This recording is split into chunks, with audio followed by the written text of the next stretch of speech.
ஹாய்ங்க, என்னோட குக்கிங் வீடியோவில் ஒரு சுவாரஸ்யமான டிஷ் தான் செய்ய போகிறோம். அதோட பேர் வந்து நான் கடைசியாக சொல்கிறேன். பட் பிஃபோர் தட் தேவையானது என்னன்ற ப்ரொசீஜர்லாம் நம்ம பார்த்துக்கலாம். எண்ணெய் ஊற்றி வச்சிருக்கேன், காய வச்சிருக்கேன். அதில் இப்போ அனியன்ஸ் போட போகிறேன். ஓகே, போட்டுட்டு நல்லா வதக்கி ஸோ நல்லா வதக்கியாச்சு. இப்போ இந்த ஸ்டேஜில் நான் கொஞ்சம் இஞ்சி பூண்டு போட போகிறேன். இவ்வளோ வேணாம், இஞ்சி பூண்டு வந்து ஒரு ஸ்பூன் அளவுக்கு போட்டுக்கணும்.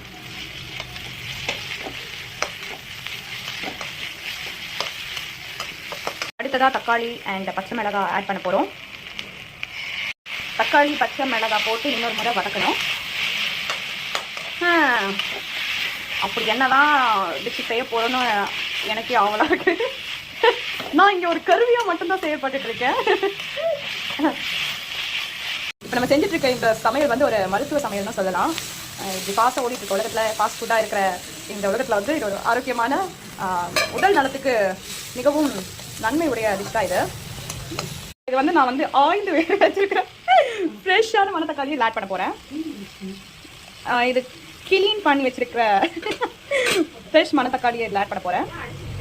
மெயினாக இந்த டிஷ்க்கு தேவையான ஒரு இன்க்ரீடியன்ட் நான் காட்ட போகிறேன். இங்கே பார்த்தீங்கன்னா அரிசி கழுவின தண்ணி எடுத்து வச்சிருக்கோம். ஃபஸ்ட்டு கழுவுற தண்ணியில் ஃபஸ்ட்டு கழுவிட்டு ரெண்டாவது ஒரு கழுவுலே அந்த தண்ணி வந்து நான் எடுத்து வச்சிருக்கேன். இதில் அவ்வளோ ஹெல்த் பெனிஃபிட்ஸ் இருக்குது, நியூட்ரியன்ஸ் இருக்குது.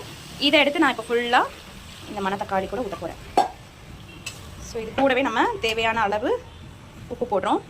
நான் வந்து ஹிமாலயன் சால்ட் யூஸ் பண்ணுறேன். ஒரு கொதி வர வரைக்கும் இப்போ இந்த கீரையை நம்ம வேக விட போகிறோம். இப்போ ஒரு கொதி வந்துருச்சு. இதில் நான் வந்து தேங்காயும் சோம்பும் போட்டு அரைச்சி வச்சுருக்கேன். அதை அப்படியே ஆட் பண்ண போகிறேன். பார்த்தீங்கன்னா colour change, what a transition it is.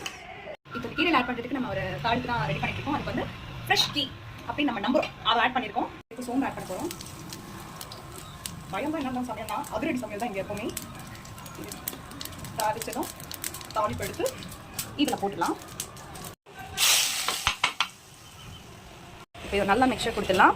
இது எப்படின்னா, இது நம்ம சூப்புன்னு நினைச்சா சூப்பு, இல்லை ரசம்னு நினைச்சா ரசம், இல்லை எங்களை மாதிரி நீங்கள் இதுக்கு ரசூப்புன்னு பேர் வச்சு கூட இந்த அறுசுவையை ரசிக்கலாம்.